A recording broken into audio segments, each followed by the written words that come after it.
fire. I'm burning diesel, burning dinosaur bones.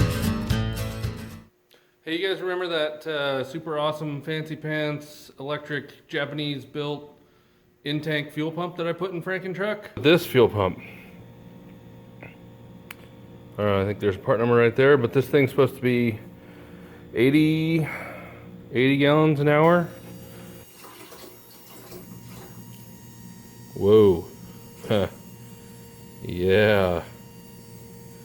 Oh, that is nice. Yeah, that one. Yeah, well, I guess cold diesel fuel isn't too good for it because she let the smoke out. My fuel pressure light turns on once in a while.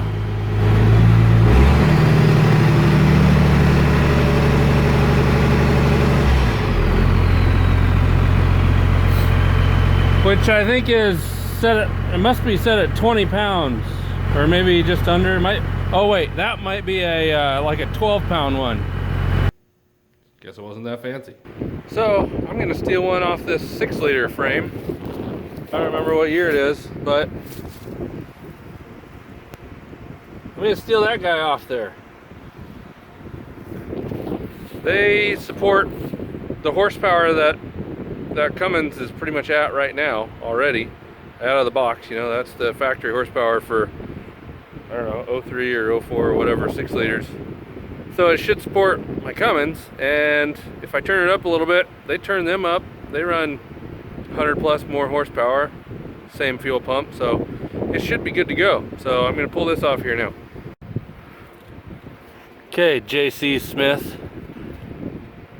Is that really what they do with the frames here?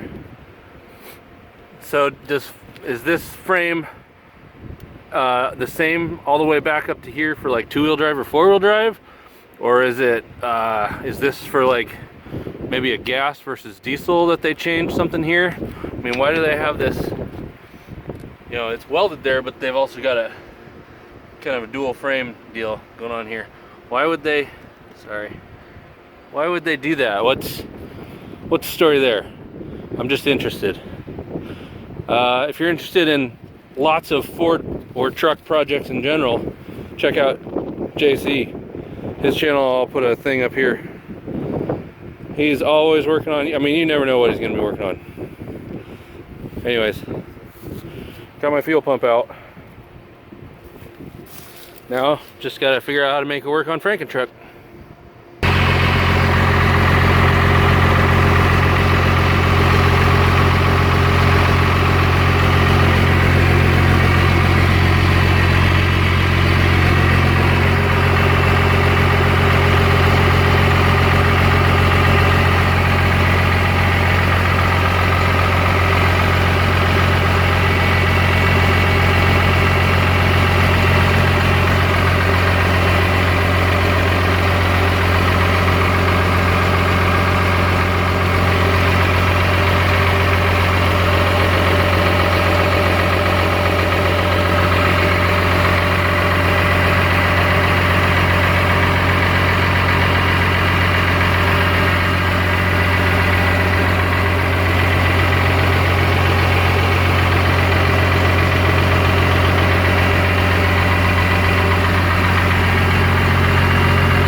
So this overflow valve is adjustable. That's why it has this cap here.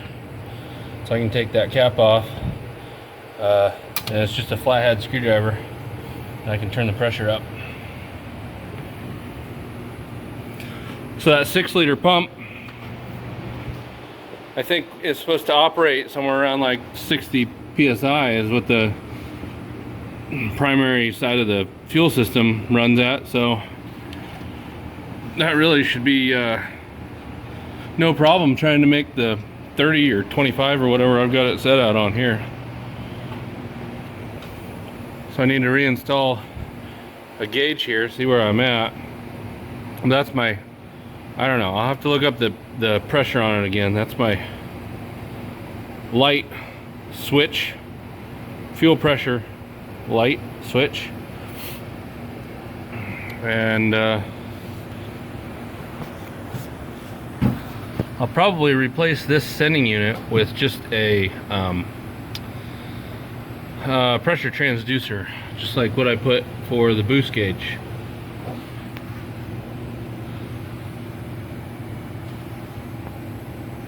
So that thing sounds way better, that overflow valve.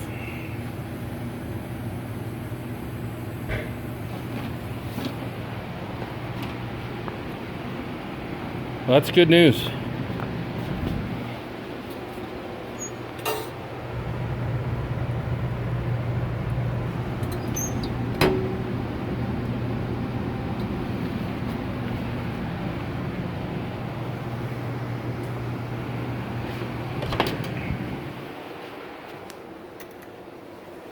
See if it starts again.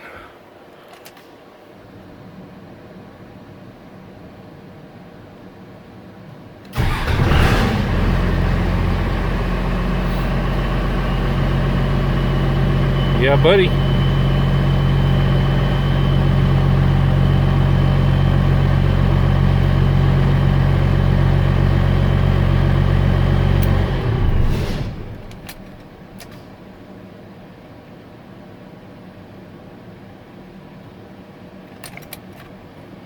Cool. Well, we'll see tomorrow. I'm going to replace that temporary hose I've got on the return side of the 6-liter fuel pump. I'm going to replace that with some actual hose. I don't know that I'm going to hook up my return line to it. I am not really sure what the purpose of it is. I ran the pump with nothing hooked up to it and nothing came out. So I'm not sure if it's just a straight through thing, just a straight through pipe. I may figure out some rubber caps to put on it. Otherwise, if it's going to have any actual fuel pressure, like if it's supposed to be a return or something for the pump, somehow, for some reason, I may hook it up to the return line, but really this shouldn't really need it. This is only pushing, like I said, like 25 PSI of fuel pressure to the injection pump here. Now a VE, any of the rotary pumps, those you don't really, you got to be careful with your fuel pressure that you're putting to the pump. The P pumps, basically the more pressure you put to it, the faster it'll fill the pistons, and the little cylinders where the pistons are. And so if you can fill it faster, you can push more fuel through. So that's kind of the reason why you get the adjustable overflow valve, so you can up the pressure. And it's kind of required. This is a 215 motor, so it's a 94 Dodge motor. The 90, what is it, 6 through 98 and a half, or yeah, through 98, those were 230 or something like that, 230 horse. And the difference on these is, on these, basically the camshaft that is inside there that moves the injection piston up and down, this has a divot right before the injection event, whereas the 220 or 230 whatever horsepower pumps have a lobe. So they have the whole rotation minus the duration of the lobe to fill that cylinder, the injection cylinder, up with fuel. So you can push a lot more fuel through the 96 through 98.5 injection pumps. Those are the ones to have, but that's not what this is. But people still make plenty of power with these.